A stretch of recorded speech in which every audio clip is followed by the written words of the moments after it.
नमस्ते, good evening. सभी viewers को मेरा स्नेह भरा प्रणाम, नमस्कार। आज मैं सोनल गोयल आईएएस 2008 बैच आज सबके सामने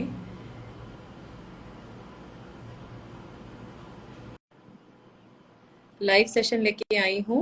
मैं 1 मिनट के लिए हमारे आज के स्टार योगेश कथुनिया जी का वेट कर रही हूँ और वो जैसे ही हमारे साथ ज्वाइन करेंगे मैं इस सेशन को आगे बढ़ाऊंगी।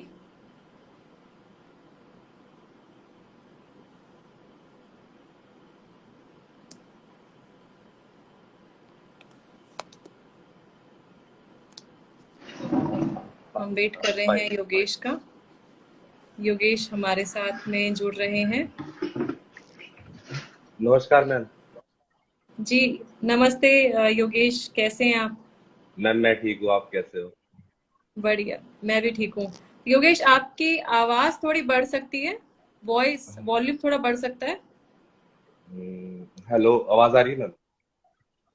आवाज आ रही है लेकिन थोड़ी अगर वॉल्यूम अगर बढ़ सकता है तो, अगर पॉसिबल है तो। Hello hello. अब आ रही होगी मैम शायद तेज।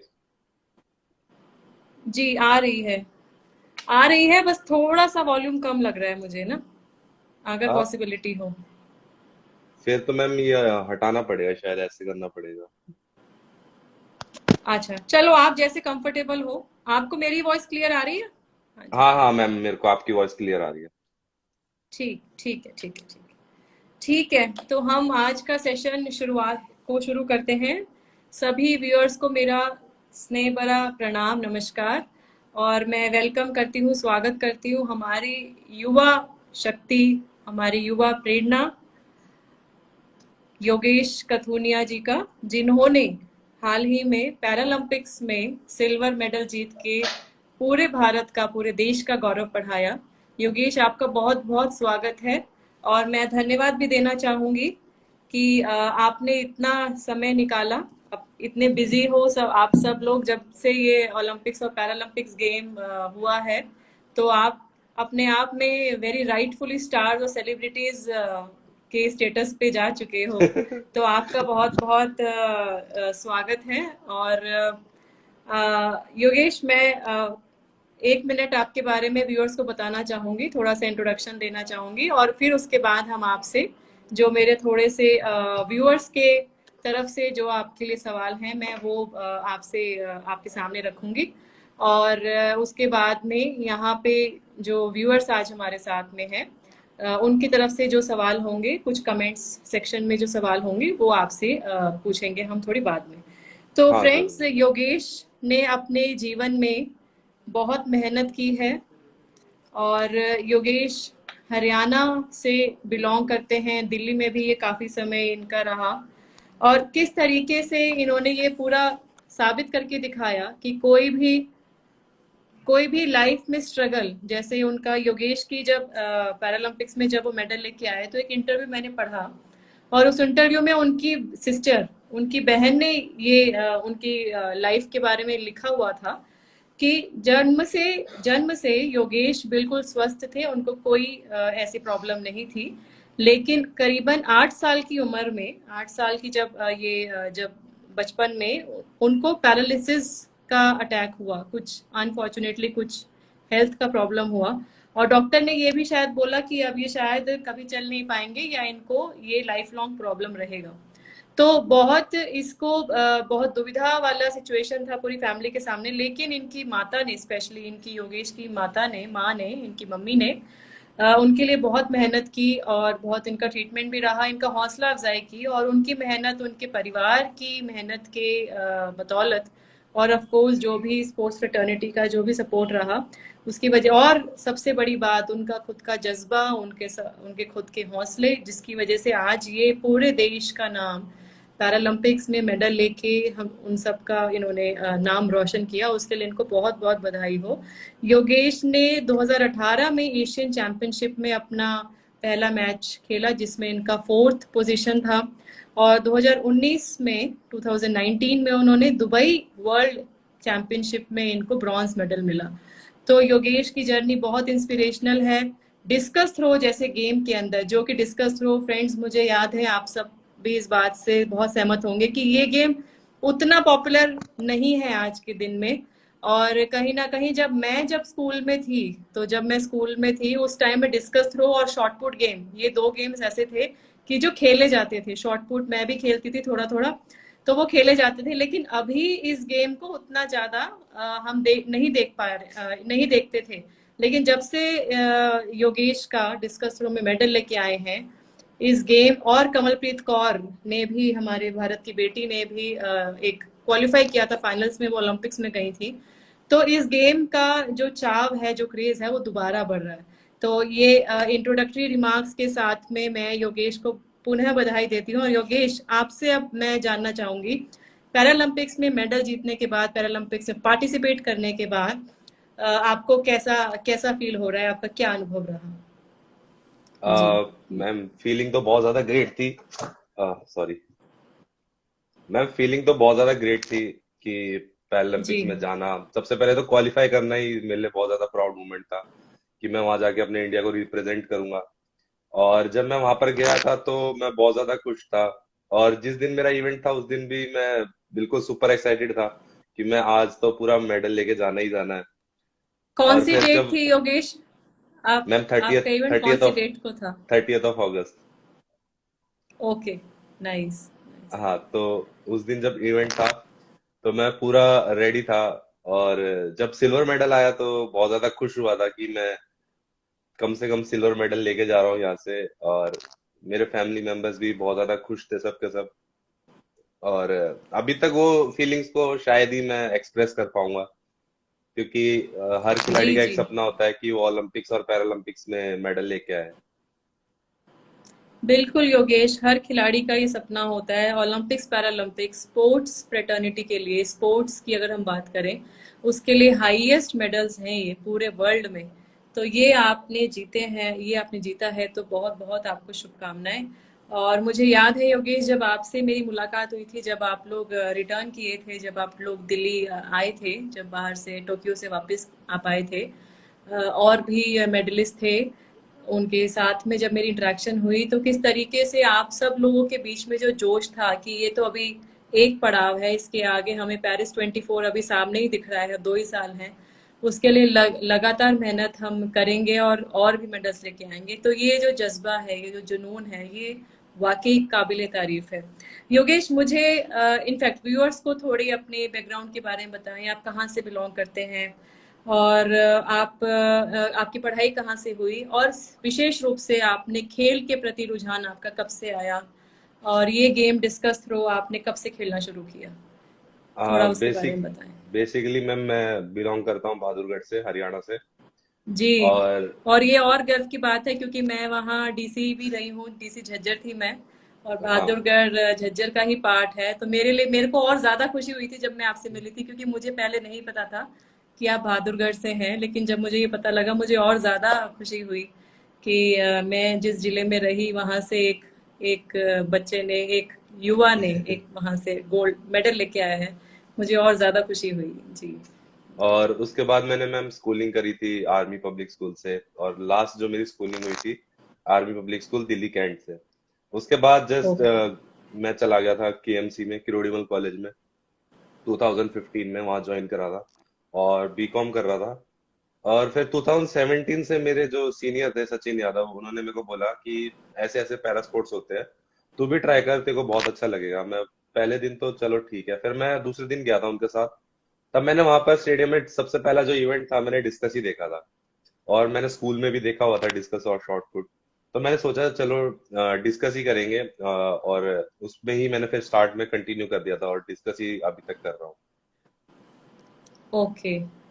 तो आपका मेजर ट्रेनिंग का पार्ट कहाँ रहा? आपकी सबसे ज्यादा ट्रेनिंग के लिए आप कहाँ, कौन से स्टेडियम में, कौन से इंस्टीट्यूट में, कहाँ रह के आपकी ज्यादा ट्रेनिंग हुई डिस्कस थ्रो में? सबसे ज्यादा ट्रेनिंग तो मैम मेरी जवाहरलाल नेहरू स्टेडियम में हुई थी। वहीं पर ही मेरा कैंप भी लग गया था जब मेरा मेडल आया था 2019 में।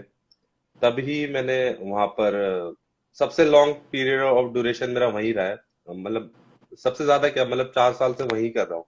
2-3 महीना ही मैं लॉकडाउन में दूसरी जगह करा था, तो 4 साल कंप्लीट हो जाएंगे नवंबर में, वहां पर ट्रेनिंग करते हुए। बहुत बहुत बहुत बढ़िया। आपने जैसे बताया 3 से 4 साल आप लगातार ट्रेनिंग करते रहे, 2017 से स्टार्ट किया। और सभी व्यूअर्स को ये बात नोट करनी चाहिए कि कोई भी सफलता ओवरनाइट नहीं मिलती। अगर आप ये सोचें कि मेरे को अगले महीने उसमें उस लेवल के नेशनल लेवल इवेंट पे जाना है और मुझे एक मेडल लेके आना है, तो हो सकता है वो संभव ना हो, क्योंकि एक कड़ी मेहनत, एक कॉन्टिन्यूड जो प्रिपरेशन है वो चाहिए होती है।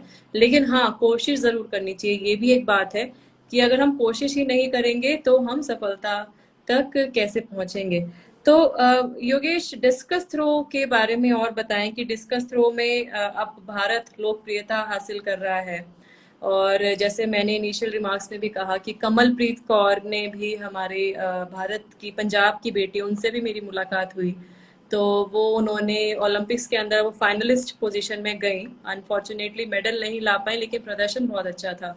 उसी तरीके से आपने भी F56 कैटेगरी में डिस्कस थ्रो में भारत के लिए आप सिल्वर लेके आए। तो इस गेम का अब क्या, आपको कैसा फीडबैक मिल रहा है और आपको क्या लगता है कि आगे इसका क्या फ्यूचर है? मैम फ्यूचर तो यही रहेगा कि इंडिया से ज्यादा से ज्यादा प्लेयर निकले डिस्कस में, डिस्कस थ्रो इवेंट जैसे में। क्योंकि वो जी। थोड़ा डिफिकल्ट हो जाता है, क्योंकि वो फिंगर ग्रिप वाला हो जाता है उसका पूरा गेम।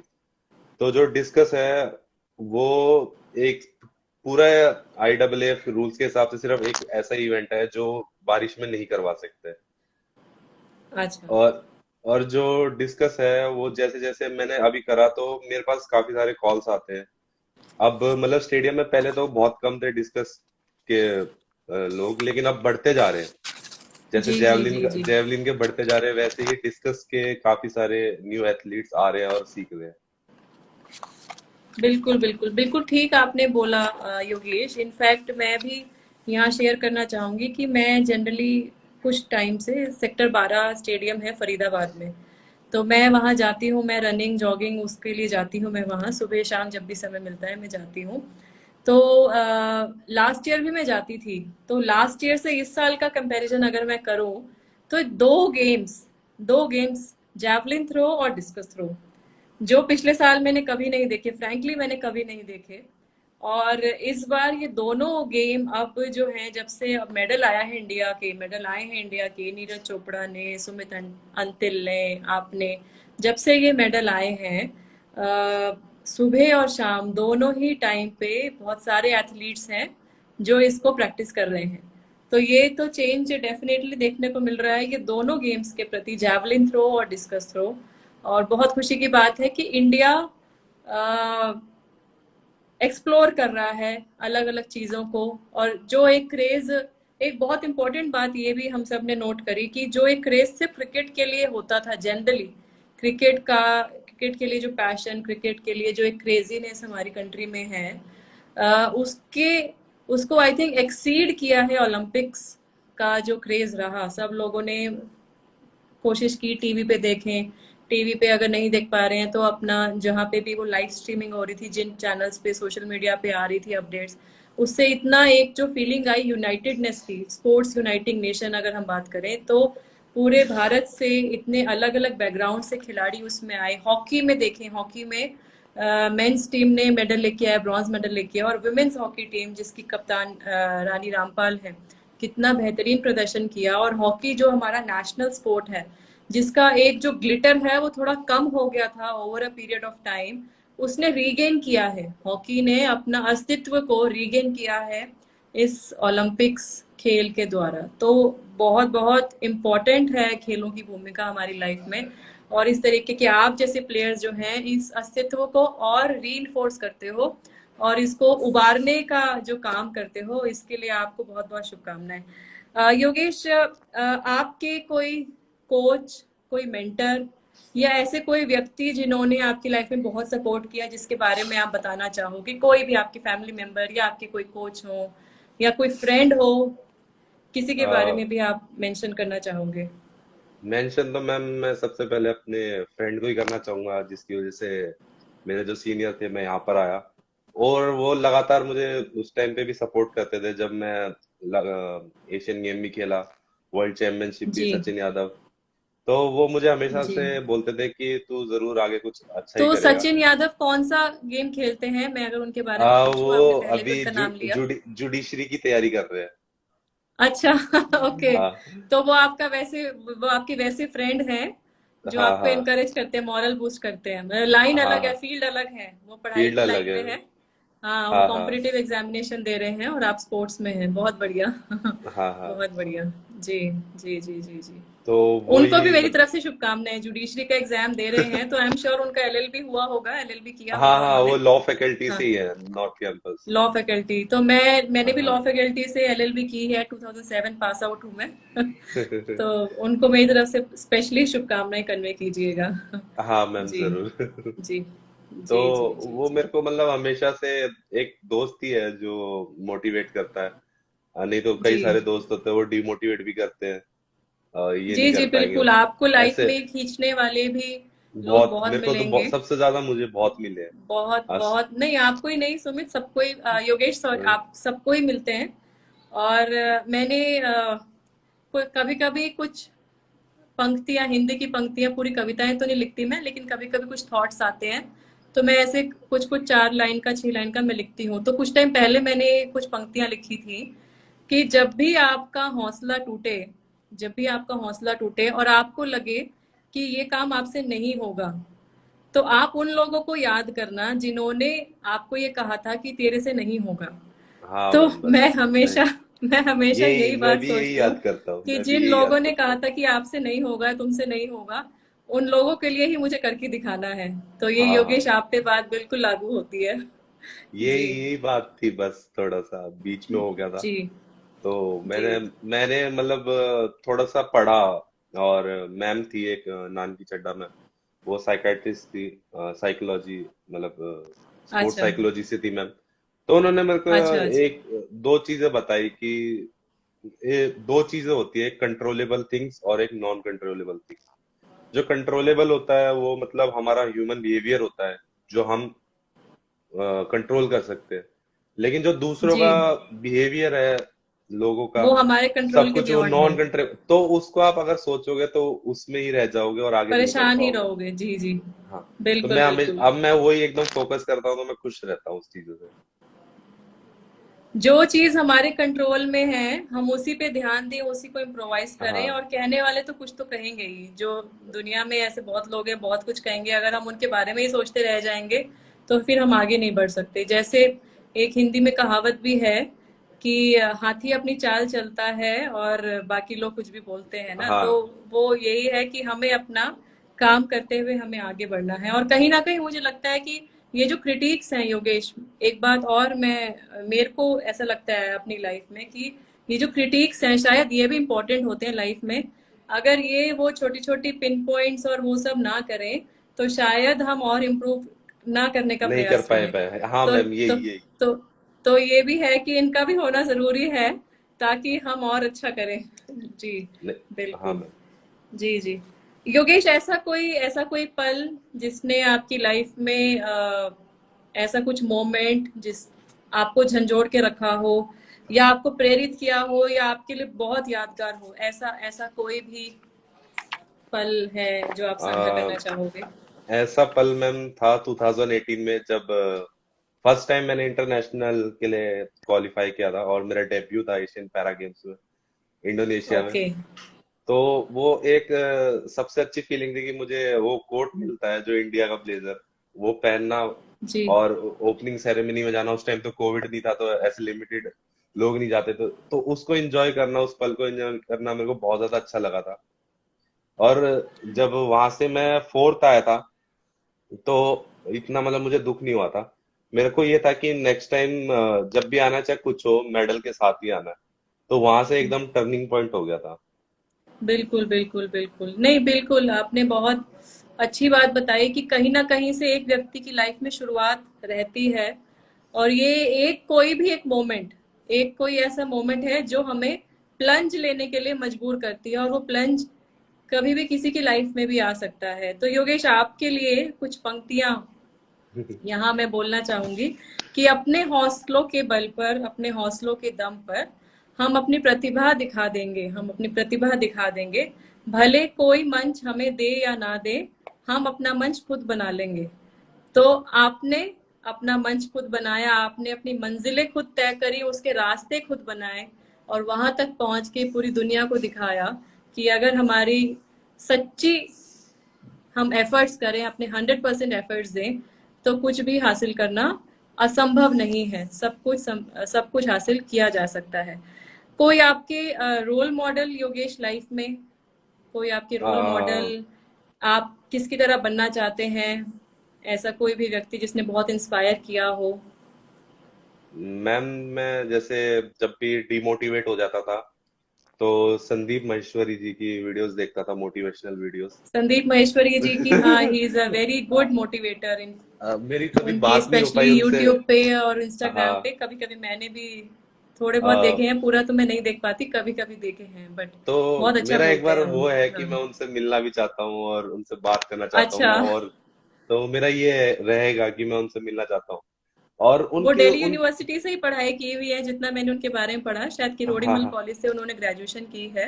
हाँ हाँ। और बहुत अच्छा बोलते हैं। मैंने एक दो उनके देखे वीडियोस जिसमें वो लाइफ के कैरेक्टर्स को जोड़ते हुए वो कोई कहानी वीव करते हैं, कोई स्टोरी वीव करते हैं और बहुत शॉर्टली स्टोरी बना के बहुत इफेक्टिव मैसेज कन्वे करते हैं। हाँ तो तो बहुत जैसे बहुत मैं अच्छी तरह से करते हैं। तो संदीप महेश्वरी जी से आपका जरूर मिलना हो मेरी हाँ शुभकामनाएं। और हाँ, जरूर है। ऐसा होता है कि सबकी लाइफ में किसी ना किसी से मोटिवेट होते हैं। जैसे मैं अपनी लाइफ में doctor APJ Abdul Kalam sir, जब वो मौजूद थे, मेरा उनसे मिलना हुआ जब मैं कॉलेज में थी। और वो एक व्यक्ति हैं जिन्होंने मुझे बहुत ज़्यादा मोटिवेट किया। इवन तो मैंने बस उनको दूर से देखा, लेकिन फिर भी एक जो छाप है वो आज भी मेरे माइंड में है उनकी। तो हाँ बहुत मैम। अच्छा लग रहा है योगेश आपसे बात करके। आप महिला खिलाड़ी के बारे में क्या बोलना चाहेंगे? जैसे हमने देखा कि ओलंपिक्स में हमारे पहले जो 3 मेडल आए वो लेडी विमेन एथलीट्स लेके आई, मीराबाई चानू, लवलीना बोरगोहेन, लवली पीवी बोरिंग। सिंधु। और उसके बाद में जो हमारी विमेन्स हॉकी टीम थी उनका भी प्रदर्शन शानदार रहा। और ऐसी बहुत सारी एथलीट्स, एमसी मैरी कॉम, कमलप्रीत कौर, अदिति अशोक, जिन्होंने फोर्थ, हाँ गोल्फ में इस मैम। लेवल तक वो गई। और साथ ही साथ में पैरालंपिक्स में भी अवनी और इतने भाविना सारी पटेल। फीमेल प्लेयर्स हैं। हाँ और जी। प्रेजेंट आपकी जो चेयरपर्सन है, प्रेसिडेंट हैं, Deepa Deepa Malik ji, she also has been an exemplary athlete in her own stride. तो महिला खिलाड़ियों का आगे बढ़ना के बारे में आपका क्या व्यू पॉइंट है और कैसे बढ़ाया जाए? कैसे और गर्ल्स को, और यंग गर्ल्स को कैसे मोटिवेट किया जाए? समाज इसमें क्या रोल प्ले कर सकता है? मैम, जैसे पहले होता था कि सिर्फ लड़कियों को ये बोला जाता था कि पढ़ाई करो, बस शादी करो, लेकिन अब वो वैसा टाइम नहीं रहा। अब मैं जैसे जाता हूँ तो वहां पर स्टेडियम में मैंने देखा है लड़कों से ज्यादा लड़कियां प्रैक्टिस करती है, कैंप्स अटेंड करती है। और लड़कियां बहुत ज्यादा अच्छा परफॉर्म भी कर रही है। जैसे हमारे साथ भी पैरालंपिक्स में फर्स्ट टाइम थी जो सिमरन, जो ट्रैक में फर्स्ट टाइम पैरालंपिक्स में क्वालिफाई किया इंडिया से, आज तक किसी ने नहीं करा। तो उसका जी जो जी। टाइमिंग भी था वो भी एकदम एबल जितना ही जाता है इनका, और ज्यादा फर्क नहीं होता। तो उनका पार्टिसिपेशन, उनका एक मैम सेमिनार टाइप होना चाहिए और मोटिवेशनल होना चाहिए उन्हें। और जितने भी मतलब छोटी छोटी जगह पे जा जाके अगर बताया जा सके कि ऐसे स्पोर्ट्स में भी करियर हो सकता है, तो जरूर। सबको लगता है कि स्पोर्ट्स में कोई करियर नहीं है, अगर उन सबको ये बताया जाए तो इससे बहुत ज्यादा इन्वॉल्वमेंट हो सकती है। और इस बार पहली बार हुआ था कि जो टोक्यो ओलंपिक्स और पैरालंपिक्स में, उसमें जो रेशियो था मेंस और वुमेन का, वो 50 हाफ हाफ था। तो ये चीज भी बहुत ज्यादा अच्छी थी कि उन्होंने पूरा आधा आधा कर रखा था। तो ये भी चीज बहुत ज्यादा मोटिवेट करती है एक वुमेन एथलीट्स को आगे बढ़ने के लिए। जी बिल्कुल योगेश, ये आपने बहुत इम्पोर्टेंट बात रखी कि अ, इस बार इनफैक्ट मैं स्टैटिस्टिक्स पे देख रही थी तो highest percentage of women representation in any Olympics और पैरालंपिक्स इस साल में है। 2020 के जो टोक्यो ओलंपिक्स पैरालंपिक्स हुए हैं, इंडिया से highest number of women athletes ने, विमेन स्पोर्ट्स पर्सन्स ने पार्टिसिपेट किया है। तो ये बहुत ही गर्व की बात है। और साथ ही साथ में बेटियां जो स्पोर्ट्स में और बाकी सब फील्ड्स में, स्पोर्ट्स के अलावा जो फील्ड्स हैं, science and technology, education, administration, police, army, paramilitary forces, जिस तरीके से लड़कियां बेटियां आगे आ रही हैं, मुझे लगता है बहुत पॉजिटिव डेवलपमेंट है। तो एक तो मेरी तरफ से रिक्वेस्ट ये रहेगी सभी पेरेंट्स को कि अपनी बेटियों को अपॉर्चुनिटीज के बारे में बताएं। कई बार क्या होता है कि इन्फॉर्मेशन नहीं होती, वो इन्फॉर्मेशन का अभाव रहता है कि हाँ हम ये भी कर सकते हैं, इंटरेस्ट है, लेकिन ये नहीं पता कि वहां तक कैसे पहुंचे। कई बार ये भी होता है, दूसरी बार ये भी, कई बार ये भी होता है कि उनको सपोर्ट नहीं मिलता, कि वो बहुत कुछ करना चाहती हैं, तो वो जो करना चाहती हैं बट वो वहां तक नहीं पहुंच पा रही हैं क्योंकि उनको ये नहीं पता कि वहां तक कैसे जाएं। तो ये भी एक बहुत इम्पोर्टेंट बात है कि हम उनको सपोर्ट करें, उनको मॉरल करेज दें और किसी ना किसी माध्यम से उनको वहां तक ले जाने का प्रयास करें। और जो आपने एक बहुत इम्पोर्टेंट बात बोली कि गांव में, विशेषकर गांव में छोटी छोटी जो उनके प्ले ग्राउंड्स हैं या स्टेडियम्स हैं या जहाँ पे भी उन्होंने उनका वो जाते हैं, कम्युनिटी पार्टिसिपेशन है, इवन पंचायत लेवल में जाके भी हम विमेन एम्पावरमेंट के बारे में बात करें, हम जेंडर पैरिटी की बात करें, हम महिला सशक्तिकरण की और बात करें, तो एक बदलाव जो आ रहा है वो शायद और तेजी से आएगा। तो इसमें सभी व्यूअर्स जो हमारे साथ में जुड़े हैं उन सब से हम दोनों की तरफ से, योगेश और मेरी तरफ से, ये रिक्वेस्ट है कि लड़कियों को बढ़ावा दें, उनको सपोर्ट दें। और ऐसा कुछ भी नहीं है कि वो नहीं कर सकती, कई मायनों में आप ये भी देखिएगा कि अगर आप उनको, लड़कियों को सपोर्ट करें तो वो अपने बेस्ट से बेस्ट देती हैं, क्योंकि उनको पता है कि उनको ये जो अपॉर्चुनिटी है ये शायद कल मिले ना मिले, तो वो बहुत सीरियसली उसके अंदर अपना अपना कंट्रीब्यूशन देती हैं और पूरे समाज का, पूरे देश का नाम रोशन करती हैं। तो हम इसको बरकरार रखें, ये बहुत इम्पोर्टेंट है। टोक्यो पैरालंपिक्स से आपकी क्या लर्निंग्स, कुछ ऐसा विशेष आपने सीखा? जैसे आपने पहले आपने वर्ल्ड चैंपियनशिप में पार्टिसिपेट किया, आप दुबई गए, एशियन चैंपियनशिप में भी पार्टिसिपेट किया, तो पैरालंपिक्स में पार्टिसिपेट करके आपको क्या अलग लगा? क्या आपकी कोई स्पेशल लर्निंग, कोई फीडबैक, कुछ भी आप जो साझा स्पेशल करना लर्निंग तो चाहेंगी? मुझे इस बार पहली बार ये फीलिंग थी कि मैम प्रेशर नहीं लेना आपसे कोई भी इवेंट में, क्यों एक्सपीरियंस करना है और ज्यादा से ज्यादा इंटरनेशनल कंपटीशन खेलने का मेरा टारगेट है कि मैं उसके बाद से थोड़ा मेरा और जो एक बटरफ्लाइज हो जाता है बड़े इवेंट से पहले, तो मैं वो सब ओवरकम करूं। तो ये चीज मैं सीख रहा हूँ कि मैं, और धीरे धीरे मेरा अब पैरालंपिक्स के बाद कॉन्फिडेंस बूस्ट हो गया। पहले मैं बोल नहीं पाता था, अब कोई भी इंटरव्यूज वगैरह हो कहीं पर भी तो मैं अच्छे से बोल पा रहा हूँ, तो इससे मुझे काफी चीजों जी, का बहुत फायदा अच्छे हुआ से, है। बहुत अच्छा आज सेशन, बहुत अच्छा इंटरेक्टिव सेशन जा रहा है, बहुत अच्छा। यस, बिल्कुल। जी, तो ये चीज का मैंने काफी चीजें सीखी है वहां से मैं।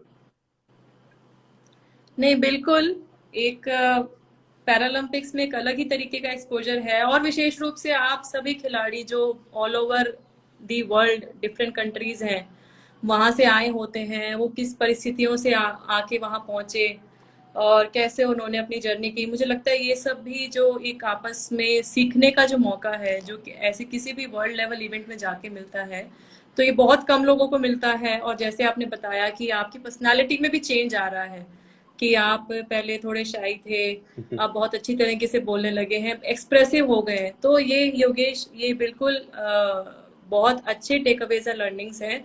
और 24 पैरालंपिक जो है वो जल्द ही आ रहा है, 24 में आ रहा है, और हमें पूरा विश्वास है कि आप उसमें इस मेडल को गोल्ड में कन्वर्ट करेंगे और हमें पूरा पूरा विश्वास है इसका। योगेश, ओलंपिक के बाद अब नेक्स्ट क्या लक्ष्य है? अभी अपकमिंग कोई इवेंट आ रहा है वर्ल्ड लेवल में? कोई इवेंट आ अब रहा है, कोई अपकमिंग इवेंट है?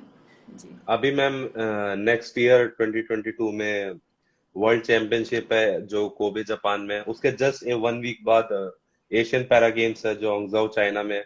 तो मैम मेरा अच्छा, मेन अच्छा। फोकस 22 एशियन, में, दोनों ही हाँ 2022 में है? दोनों जी, 2022 जी। में ही है।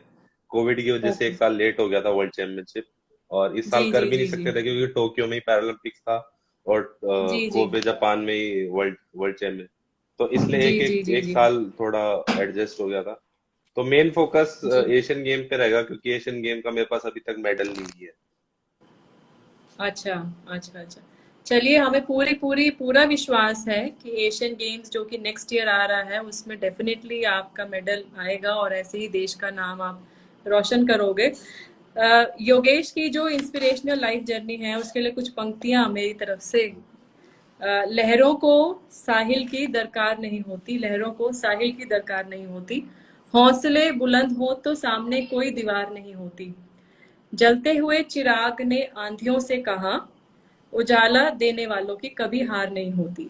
तो योगेश ऐसे हैं कि जिन्होंने खुद के जीवन में उजाला लेके आए और साथ ही साथ प्रेरणा बने हैं दूसरे लोगों के लिए। एक मॉरल बूस्टिंग का काम कर रहे हैं, एक मोटिवेशन का काम कर रहे हैं कि अगर वो कर सकते हैं, इन सब परिस्थितियों के बावजूद वो कर सकते हैं, तो हम सब कर सकते हैं। बहुत बहुत शुभकामनाएं। आप योगेश क्या चाहते हैं कि, अच्छा पहले तो ये बताएं कि आपको गवर्नमेंट की तरफ से, हमारे एडमिनिस्ट्रेशन की तरफ से, गवर्नमेंट की तरफ से, जैसे हरियाणा सरकार की ओर से या हमारी ministry of sports and youth affairs है, गवर्नमेंट ऑफ इंडिया, साई, जितने भी ऐसे ऑर्गेनाइजेशंस हैं उनकी तरफ से क्या सपोर्ट मिला, और आप आगे और खिलाड़ियों के लिए क्या चाहते हैं कि सरकार की ओर से क्या क्या और हो सकता है? मैम, जो सपोर्ट मिला था इस बार वो बिल्कुल ही अच्छा मिला था, एज कम्पेयर टू अगर पहले का ग्राफ देखे। जो इस बार जो सपोर्ट था पैरालंपिक्स का और ओलंपिक्स का, वो बहुत ज्यादा अच्छा सपोर्ट था। जो साई पीसीआई, साई से टॉप स्कीम में टारगेट ओलंपिक पोडियम स्कीम था, उससे बहुत अच्छा था, जिससे कि हम कैंप कहीं पर भी ले सकते हैं, और न्यूट्रिशनिस्ट, कोच वगैरह, मतलब किसी चीज में दिक्कत नहीं आई थी। वो जी, बहुत जी। ज्यादा अच्छे से पूरा फॉरेन एक्सपोजर, ट्रेनिंग, कंपटीशन, तो वो इस बार नहीं था। मतलब ऐसे कोई चीज ही नहीं रहे बाकी रहेगी कि हमें और चीज की जरूरत पड़ जाए, तो वो लोग बहुत ज्यादा सपोर्ट जी, कर रहे जी, थे जी, इस जी। बार। जी, जी, बिल्कुल। और जैसे योगेश, हमारे माननीय प्रधानमंत्री जी ने खुद जिस तरीके से खिलाड़ियों का प्रोत्साहन किया, जिस तरीके से उन्होंने आप लोगों के जाने से पहले आपको शुभकामनाएं दी, और कि जिस तरीके से प्रधानमंत्री जी ने पूरे इवेंट्स को, कई बार उनकी वो फोटोग्राफ आती थी, वीडियो आती थी कि सर खुद भी देख रहे हैं, मैच देख रहे हैं, और फिर जब पैरालंपिक्स ओलंपिक्स जब मेडल्स आते हैं तो प्लेयर से बात कर रहे हैं, उनको शुभकामनाएं दे रहे हैं। और जब आप लोग इंडिया वापस आए, जब आप लोग देश अपने वापस आए, उसके बाद प्रधानमंत्री जी से मुलाकात भी हुई।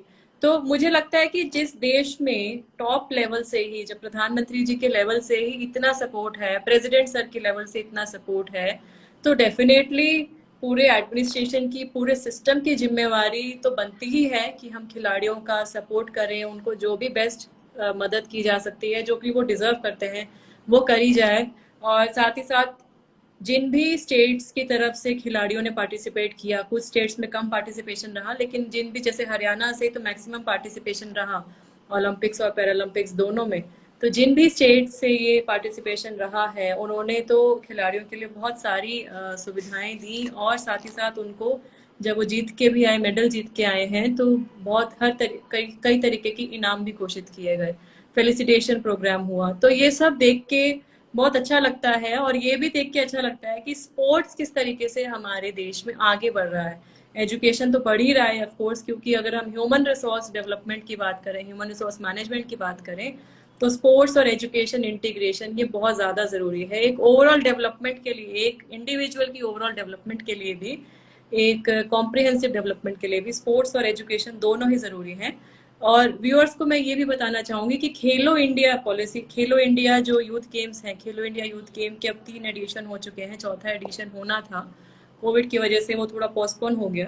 वो भी शेड्यूल हुआ है हरियाणा में, नेक्स्ट ईयर उसको सेलिब्रेट किया जाएगा, उसको ऑर्गेनाइज किया जाएगा।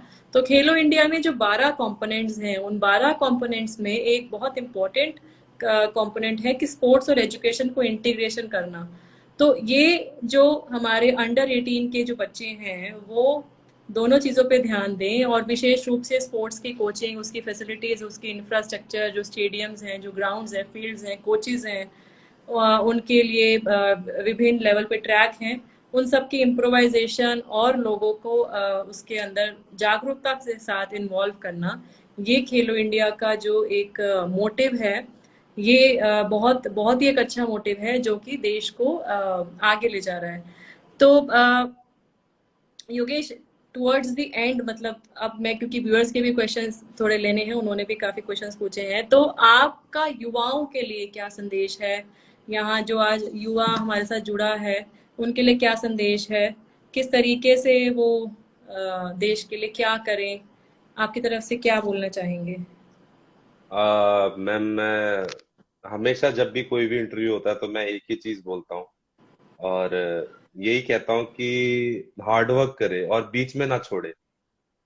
कई जी, सारे प्लेयर्स और एथलीट्स होते हैं, कोई भी काम, चाहे प्लेयर्स हो चाहे कुछ भी नॉर्मल इंसान भी हो, कोई भी काम शुरू करता है तो उनको शॉर्टकट चाहिए होता है कि वो दो दो तीन महीने के अंदर सक्सेसफुल हो जाए।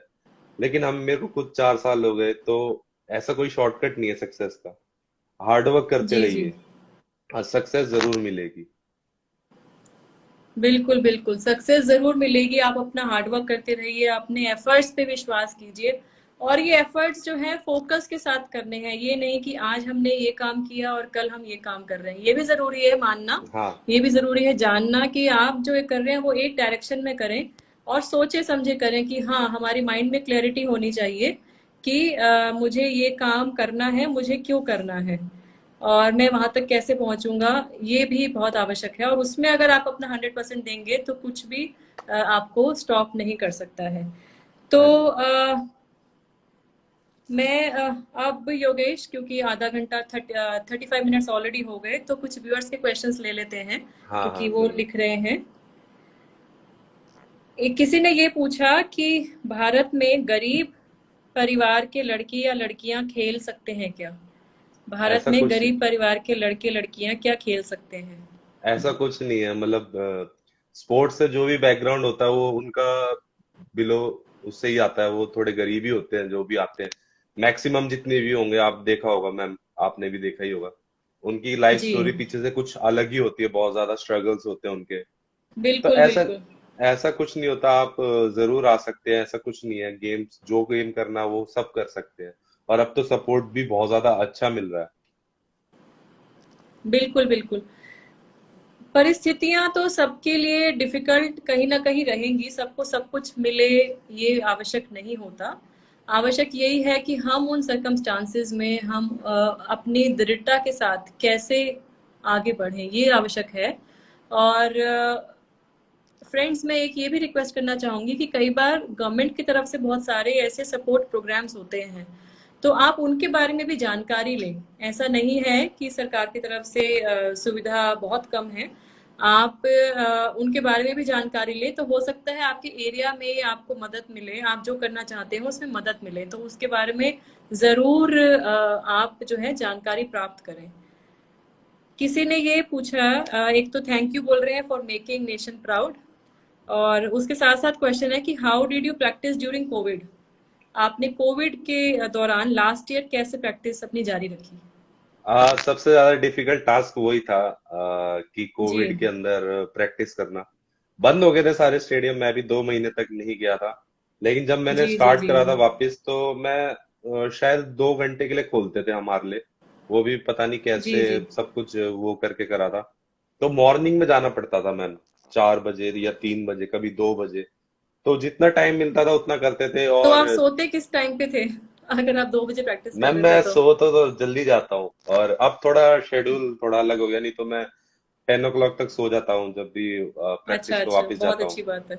हाँ। जी, तो जी, जी, जी। अब थोड़ा अलग हो गया क्योंकि फंक्शंस वगैरह अटेंड कर रहा हूँ, तो इसलिए सारा जी, जी। शेड्यूल उस हिसाब से चल रहा है, तो थोड़ा कोई लेट बात भी हो नहीं, जाता ये हूँ। थोड़ा टाइम का सेलिब्रेशन भी रहना ज़रूरी है। ये हाँ मैम, आपकी हाँ। लाइफ लॉन्ग मेमोरीज रहेंगी।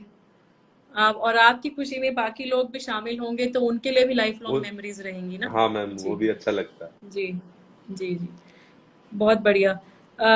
किसी ने ये पूछा कि which coaching academy did you join? मतलब आपने कौन सी एकेडमी अपनी ट्रेनिंग के लिए ज्वाइन करी, या कुछ अपने आप ही किया? ये कोचिंग वैसे की आप बता चुके हैं, लेकिन फिर भी हाँ, इन्होंने पूछा है तो आप बताएं। कोचिंग जी, की एकेडमी नहीं होती। मतलब आपको कोच फाइंड करना पड़ता है। नेहरू जी, स्टेडियम में जाओ, या कोई भी अपने पास का जो भी स्टेडियम है, वहां जरूर कोई ना कोई कोच होगा। आप उनसे बात करो और अपनी ट्रेनिंग कर सकते हैं। जी, जी, जी, जी, बिल्कुल, बिल्कुल। योगेश, एक सवाल ये आया है कि स्पोर्ट्स किस एज से बच्चों को स्टार्ट करनी चाहिए? तो बच्चों को स्टार्ट करने के लिए, स्पोर्ट्स के लिए, किसी भी स्पोर्ट्स में जाने के लिए क्या एज ठीक है? किस एज पे मैं स्टार्ट करना चाहिए? वैसे तो मैम स्पोर्ट्स स्टार्ट करने के लिए कोई एज नहीं होती, लेकिन जब अगर छोटा है तो 10-11 साल में उसको मतलब हर इवेंट करवाओ। लेकिन जब जिसमें वो ज्यादा अच्छा परफॉर्म कर रहा है उसको फिर उसी में ही, उसका जिसमें ज्यादा मन लग रहा है और जिसमें वो खुद से ज्यादा अच्छा एफर्ट दे रहा है और अच्छा परफॉर्म कर रहा है तो उसको वो इवेंट करवाना चाहिए। हमेशा उनको मल्टीपल इवेंट करवाना चाहिए शुरू में। जी बिल्कुल स्विमिंग, योगेश, मुझे भी बास्केटबॉल, ऐसा लग बॉक्सिंग, सब कुछ। मुझ मुझे भी ऐसा लगता है। एज अ पेरेंट, मेरे दो बच्चे हैं, तो मेरी बेटी अभी 8 साल की है। इवन दो वो अभी कुछ एक डेढ़ डेढ़ साल से तो स्कूल ही बच्चे नहीं जा रहे हैं, अभी तो फिजिकल कुछ हो ही नहीं रहा। लेकिन मुझे भी यही लगता है कि बच्चों को एटलीस्ट 3-4 तरीके का तो एक्सपोजर गेम्स का देना चाहिए। उसके हम्म। बाद वो जिसमें भी कंफर्टेबल फील करें वो उसको कंटिन्यू कर सकते हैं। जैसे फ्रैंकली मैंने योगेश अपनी लाइफ में कभी कोई स्पोर्ट नहीं खेला। मैं एक्चुअली टुवर्ड्स स्टडीज ज्यादा थी, स्कूल में भी कॉलेज में भी खेलती थी बस मैं चेस। चेस मेरे को अच्छा लगता है आज भी।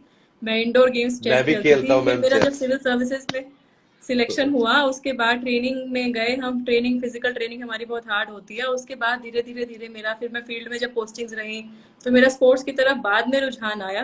पहले उतना नहीं था, बाद में आया। और फिर जब मेरी हरियाणा में मैं डेपुटेशन पे आई तो वहाँ अलग अलग फरीदाबाद, झज्जर, गुड़गांव में पोस्टिंग रही।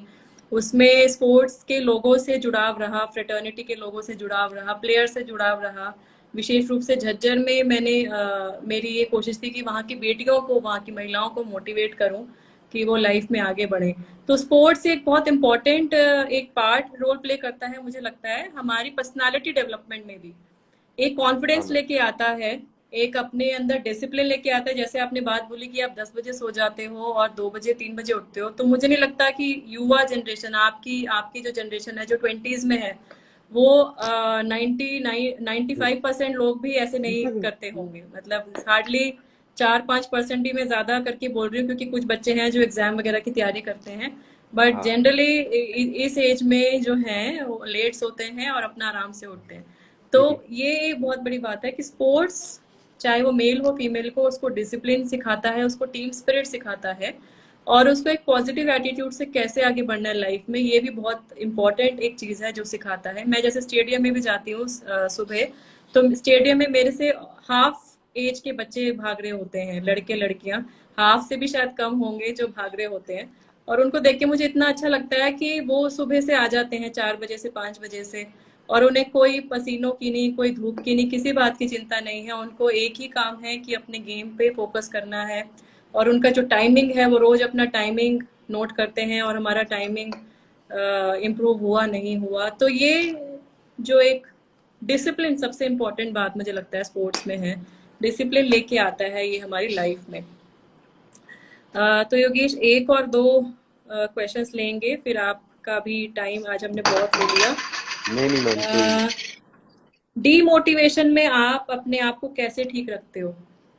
डीमोटिवेशन में आप अपने आप को कैसे ठीक रखते हो, जब आप थोड़ा से लो हो जाते हो, तो आप कैसे अपने आप को रिजुविनेट करते हो? मैम मैंने जैसे पहले भी बताया था लाइव पे कि मैं संदीप महेश्वरी जी की वीडियो देखता हूँ। तो हमेशा से एक ना एक कोई भी पुरानी वीडियो उठा के देखो और उससे मैं मोटिवेट हो जाता हूँ और एकदम बूस्ट अप हो जाता हूँ और चले जाता हूँ अपने वर्कआउट पे। जी जी बिल्कुल। फ्रेंड्स, एक बात और जाननी आपको जरूरी है कि आपको अपने बारे में पता होना चाहिए, सेल्फ अवेयरनेस। सेल्फ अवेयरनेस का क्या मीनिंग है, ये पता हो कि हमें किस चीज से खुशी मिलती है और क्या चीज हमें डिस्टर्ब करती है। जिस चीज से आपको खुशी मिलती है, जिस चीज से आपके माइंड में पॉजिटिविटी आती है, वो कोई आपका फ्रेंड हो सकता है, वो कोई टीवी सीरियल हो सकता है, वो कोई वीडियो हो सकता है, या वो कोई गेम हो सकता है, या कोई किताब हो सकती है, कुछ भी हो सकता है, या म्यूजिक लिसन करना, या एक्सरसाइज करना, या भागने जाना। तो ऐसी जो चीज है, जब आप डिमोटिवेटेड होते हैं, प्लीज उसको अडॉप्ट करो, ताकि आप अपने नॉर्मलसी में जल्दी आओ, ताकि आप अपने नॉर्मल रूप में जल्दी आओ। और उसके बाद जैसे जैसे आप इस बात को और समझोगे, तो मुझे लगता है कि you can be your best friend. हम खुद के लिए हम ही बेस्ट जज हैं कि हमें कब क्या करना है। ऑफ कोर्स हमारी सबकी लाइफ में ऐसे बहुत लोग होते हैं जो हमें सपोर्ट करते हैं। मैं आज भी डिमोटिवेट होती हूँ तो कुछ लोग हैं जिनसे मैं बात करती हूँ या जो भी है, या जिनसे गुस्सा हो जाती हूँ तो गुस्सा उन पे निकल के फिर मैं शांत हो जाती हूँ, वो तो जी। सबकी लाइफ में रहता ही रहता है। लेकिन ये जानना जरूरी है कि जब आप डिमोटिवेट हो तो आप क्या करोगे।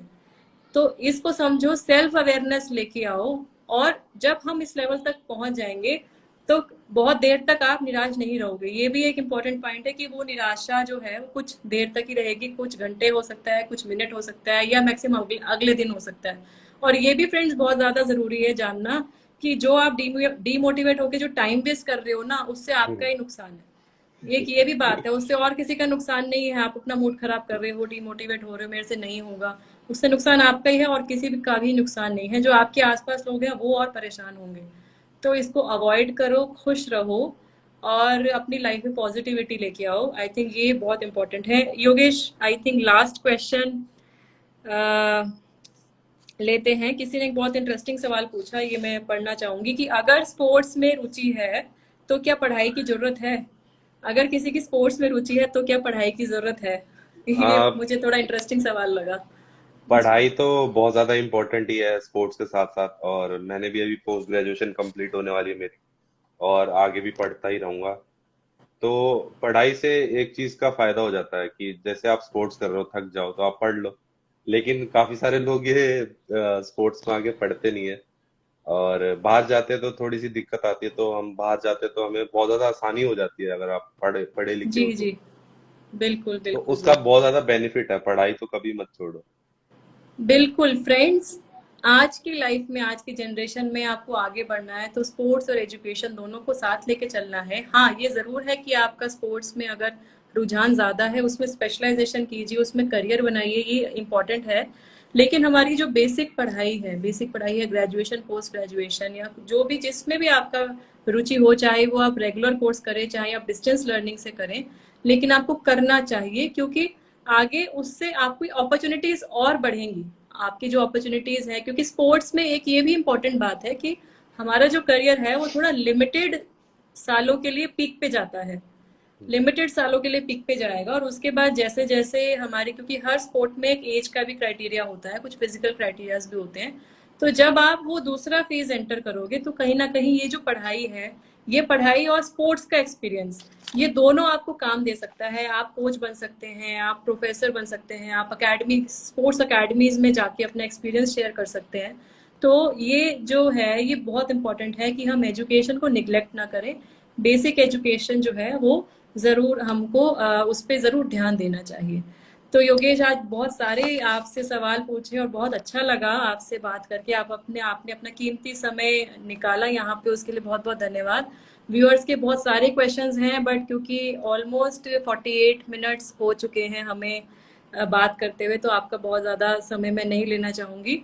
और कुछ व्यूअर्स ने यूपीएससी के बारे में मेरे से पूछा है, तो मैं व्यूअर से क्षमा मांगती हूँ कि आज मैं यूपीएससी के बारे में डिस्कस नहीं कर पाऊंगी। वो एक टोटली एक अलग सब्जेक्ट है। और यूपीएससी के लिए मेरे वर्कशॉप्स मैं करती हूँ, ऑनलाइन सेशंस करती हूँ। और मेरे अगर वीडियोस देखने हैं तो आप यूट्यूब चैनल जो मेरा है, सोनल गोयल आईएएस के नाम से, उसमें जाके देख सकते हैं। और यूपीएससी के बारे में फिर कभी मैं आपसे बात करूंगी। आज हमारे जो स्टार हैं Yogesh, Paralympian medalist, silver medalist, आज उनके नाम पे पूरा ये सेशन है, तो उनको बहुत बहुत धन्यवाद। और उनके लिए लास्ट में कुछ मेरी तरफ से पंक्तियां कि टूटने लगे हौसले तो याद रखना, टूटने लगे हौसले तो याद रखना, बिना मेहनत के तख्तो ताज नहीं मिलते, बिना मेहनत के तख्तो ताज नहीं मिलते, ढूंढ लेते हैं अंधेरों में मंजिल अपनी, ढूंढ लेते हैं अंधेरों में मंजिल अपनी, क्योंकि जुगनू कभी रोशनी के मोहताज नहीं होते। नहीं। तो योगेश जैसे जो जुगनू हैं वो कभी रोशनी के मोहताज नहीं होते, चाहे वो रात के 2 बजे हो, चाहे रात के 3 बजे हो। वो आपको प्रैक्टिस करते हुए मिलेंगे, और वो जो प्रैक्टिस है, वो जो जज्बा है, वो जुनून है, वो इनको पैरालंपिक्स में मेडल दिलवाता है। तो ये एक प्रेरणा है, ये एक इंस्पिरेशन है, एक लाइव, जो बोलते हैं हीरो, एक लाइव हीरो है। जो हम जो बॉलीवुड में देखते हैं वो स्टार्स हैं, वो भी स्टार्स हैं, अपने आप में स्टार्स हैं। लेकिन ये रियल लाइफ स्टार्स हैं, ये रियल लाइफ रोल मॉडल्स हैं, जो कि हम लोगों के बीच में से ही बने हैं। हम लोगों के बीच में हमारी जैसे सर्कमस्टांसेस हैं, उनसे जूझते हुए वो आगे बढ़े हैं, तो उनको बहुत बहुत नमन, बहुत बहुत उनको शुभकामनाएं। लास्ट में कुछ योगेश व्यूअर्स को आपकी तरफ से कोई भी मैसेज आप देना चाहोगे तो आप जरूर दें, कुछ भी आप मैं अपनी भी तरफ से बोलना मैम चाहोगे। एक छोटा सा हरिवंश राय बच्चन जी का हमने वो पंक्ति पढ़ी थी, पोएम, जी कि लहरों से डरकर नौका पार नहीं होती, कोशिश करने वालों की बिल्कुल, कभी हार नहीं होती। तो हार कोशिश नहीं करते होती। रहिए, जरूर आगे बढ़ते रहेंगे।